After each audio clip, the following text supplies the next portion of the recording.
ভাবুন তো, আপনি এমন এক পৃথিবীতে আছেন যেখানে মানুষ নয়, প্রকৃতি কথা বলে, গাছের সাথে স্মৃতিযুক্ত, আর পুরো গ্রহটাই যেন জীবন্ত।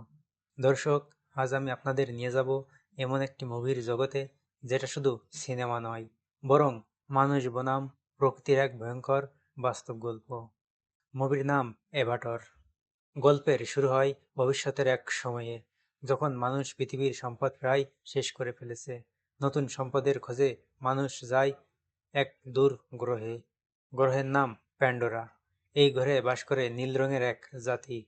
তাদেরকে বলা হয় নাভি। তারা প্রকৃতির সাথে যুক্ত। তারা গাছকে মা ভাবে, প্রাণীকে ভাই ভাবে, কিন্তু মানুষের চোখে তারা শুধুই বাধা। গল্পের মূল চরিত্র জেক সালি, একজন প্যারালাইজড সাবেক সৈনিক। বিজ্ঞানীরা তাকে দেয় একটি বিশেষ দেহ, যেটাকে বলা হয় এভাটার। মানুষের চেতনা ঢুকে দেওয়া হয় নাবিদের মতো শরীরে। লক্ষ্য একটাই, নাবিদের বিশ্বাস অর্জন আর তাদের জমি দখল করা। প্যান্ডোরায় জেকের পরিচয় হয় এক নাবি নারীর সাথে। তার নাম নিতিরি। নিতিরি জেককে শেখায় প্রকৃতিকে সম্মান করা, প্রাণীর সাথে সংযোগ, আইওয়া, প্রকৃতির দেবীকে অনুভব করা। এখান থেকেই যেটি থাকে জ্যাক। সে বুঝতে শুরু করে সে ভুল দলে আছে। মানুষ তাদের কাছ থেকে একটি দামি জিনিস চায়, অবটেনিয়াম নামের দামি একটি খনিজ। এর জন্য তারা প্রস্তুত গাছ পোড়াতে, ঘর ভাঙতে, পুরো একটি জাতিকে ধ্বংস করতে। সবচেয়ে আবেগঘন মুহূর্ত আসে যখন নাবিদের পবিত্র গাছ ধ্বংস করে দেওয়া হয়।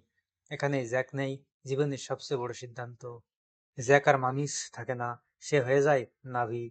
সে নীতির পাশে দাঁড়ায়, প্রকৃতির পাশে দাঁড়ায়। শেষ যুদ্ধে প্রাণী, গাছ, আকাশ সব এক হয়ে মানুষের বিরুদ্ধে লড়ে। এই যুদ্ধ শুধু অস্ত্রের নয়, এটা লোভ বনাম জীবন। মানুষ সবচেয়ে বড় শত্রু হতে পারে, প্রকৃতির ধ্বংস মানে নিজের ধ্বংস। উন্নয়নের নামে লোভ ভয়ঙ্কর। এই মুভি আমাদের প্রশ্ন করে, আমরা কি প্যান্ডোরার মতো পৃথিবীকেও একদিন ধ্বংস করে ফেলবো? চোখ ধাঁধানো ভিজুয়াল, শক্তিশালী গল্প, পরিবেশ সচেতনা পরিবেশ সচেতন বার্তা, আজকের পৃথিবীর সাথে ভয়ঙ্কর মিল।